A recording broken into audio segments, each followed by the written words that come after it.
I had an interesting experience this week. I know a lot of my stories start that way. Yep. This was with one of my kids. They found themselves not in a dire scenario, but in an unpleasant scenario financially, where they realized, okay, I gotta pay my taxes, and I misunderestimated how much I thought I was going to have to pay, and so been there.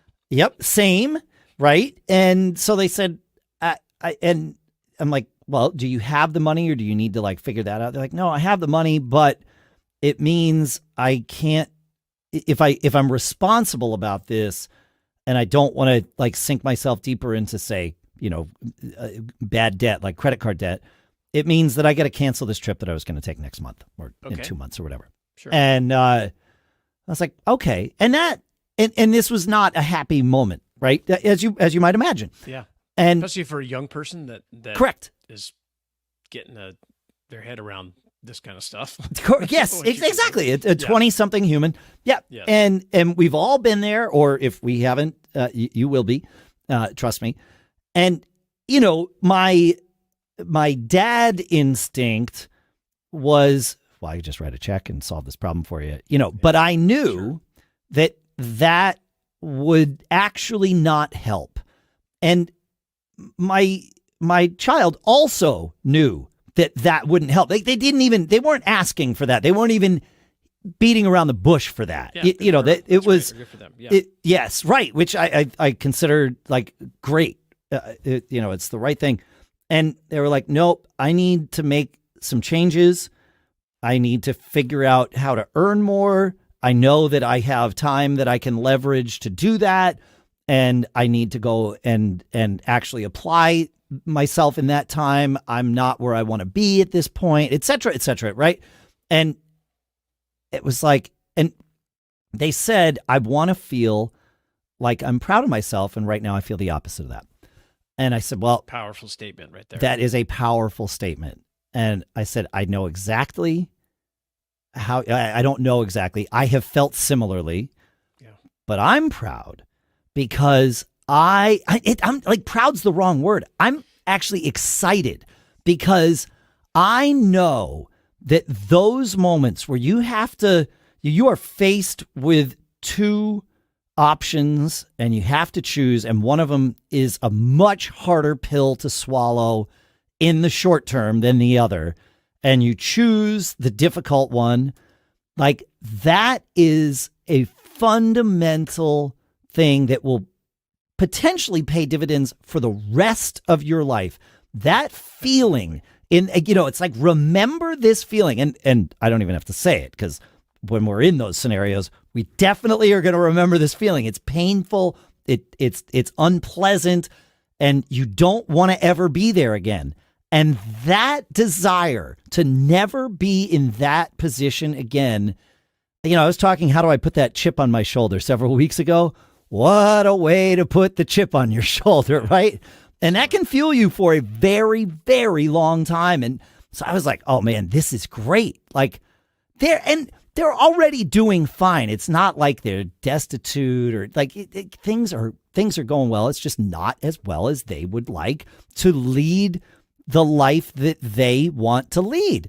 It's like, sure. Amazing. It's a good lesson in the sense. It's great. Yeah. Also just your kids, but also even like your people, your that work employees, for you. right? Yeah, your employees. And,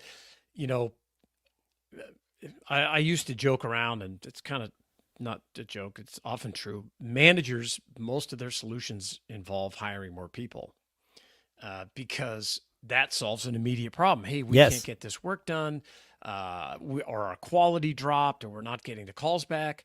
And so, I can remember saying, okay, great. Let's say we can't afford to hire another employee.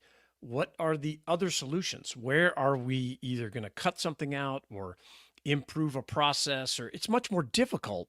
Way more difficult. And it's, you don't get that instant gratification from taking a trip or bringing in another employee. Yeah. Yeah. Because you're like, okay, well, there's another expense that we've got to cover. And it's just like going to, credit card debt. Some employees are bad debt, some employees are bad debt. Yeah. Yeah. And so yes. that is it's a hard lesson, but the fact that they're thinking along those lines, and help them just by really just coaching. trying to figure it out. It is real. It's good for And- them and letting them know it's okay. And letting all of us know, us, it's Absolutely. okay to not always be in the best position. Like of it's course. because it's going to happen. And so when All you the time. find yourself there all the time, all the time. Yeah, Right. the choices that you make that are going to have repercussions. Because let's face it, it's not one or two decisions that we make that make us successful. It's thousands and thousands of Yes. decisions that you make every single day that, should I go here? Should I spend this money? Should I hire this person? Do I buy this new piece of equipment? Do we rent this bigger, location that we need? How we handle, those situations, they have repercussions for years down the road. For years. Yeah. I was reminded in going through this with them, I was reminded of your story about how, in one afternoon, essentially, you made a decision that cost you $1 million. It did. And in that moment, in that moment, you said, this won't define me. Of course, we've unpacked that over the years on this show. And of course, it in a sense, it is part of what defines you because it helped fuel you in a positive way, to succeed right? beyond that mistake, To and succeed, to be able to talk right. about it. It took Yes. me, it took me 5 years to pay back the $1 million, Right. But well beyond, it probably took me another 5 years to be able to talk about it and not have, PTSD Shame and shame.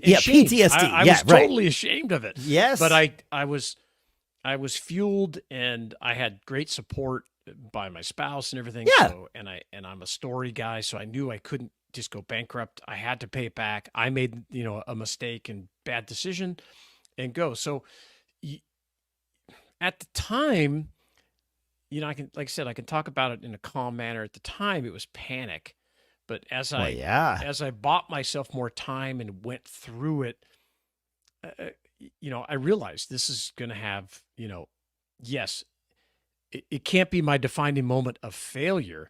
What it had to become was my defining moment of success. And how once I actually paid the money back, I was like, dude, I'm unstoppable. Now you have an extra $200K a year to spend. You already got this, like you've had to build the machine. Yeah.